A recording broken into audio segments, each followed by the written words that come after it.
In this video, I'll show you how to make a new sales order in Jeeves Desktop Client.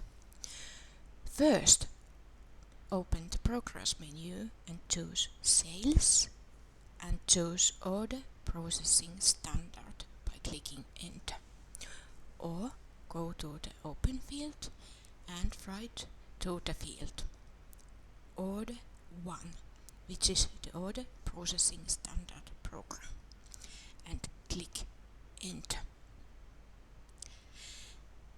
At this point we have opened the Order Processing Standard program, and you can see the name of the program from here. Please note that the worm is now locked. You know that the worm is locked when you see the lock sign in the up left corner.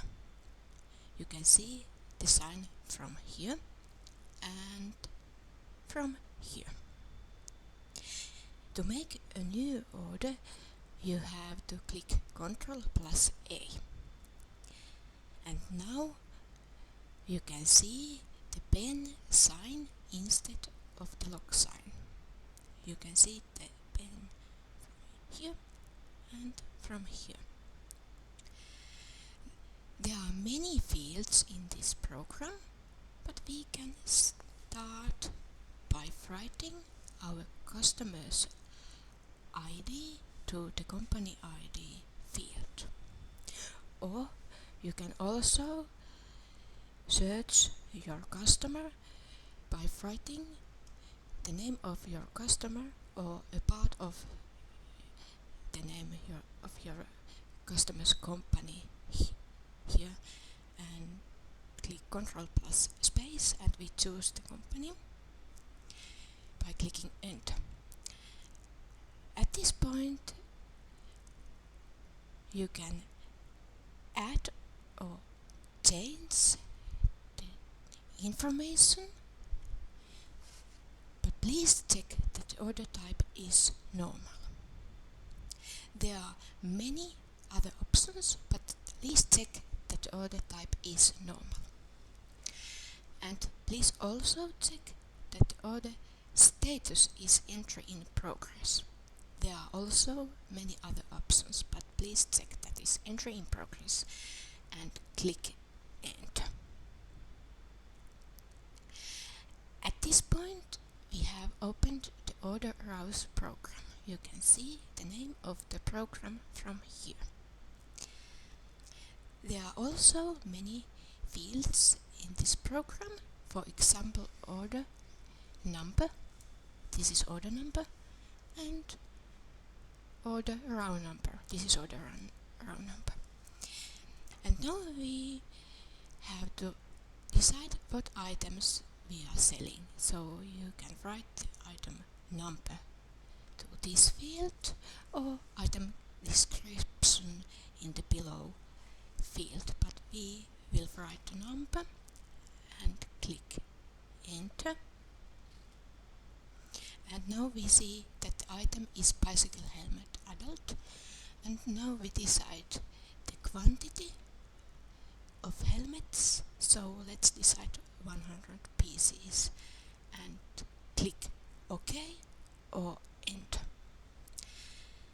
At this point you can see the order number is the same, but the row number is different. So now we want to decide the other item, and let's write the item number to this field and click Enter. And now we see the item description is bicycle helmet junior, and let's decide 100 pieces and click Enter OK. At this point you can see there are new row number, and you can make a new item to this order, but we click Order Processing Standard program. And let's finish by setting status entered for this order status field. And now you can see that there are all information we will need to this sales order, and this is finished. And now it's time to print a report. You can see the reports from here, and you can now decide if you want to print PDF, send to mail, or print preview. You can choose the option you want, but me decide to take a print preview. So click Order Acknowledgement Not Printed by clicking Enter, because this is the first one, the first print. And now we choose this print by clicking OK, and this is our order acknowledgement. If you want, you can also print a new version of acknowledgement, but please choose Order Acknowledgement Reprint and click OK. So we have now printed Order Acknowledgement again. So now we have made a new sales order and also printed an acknowledgement.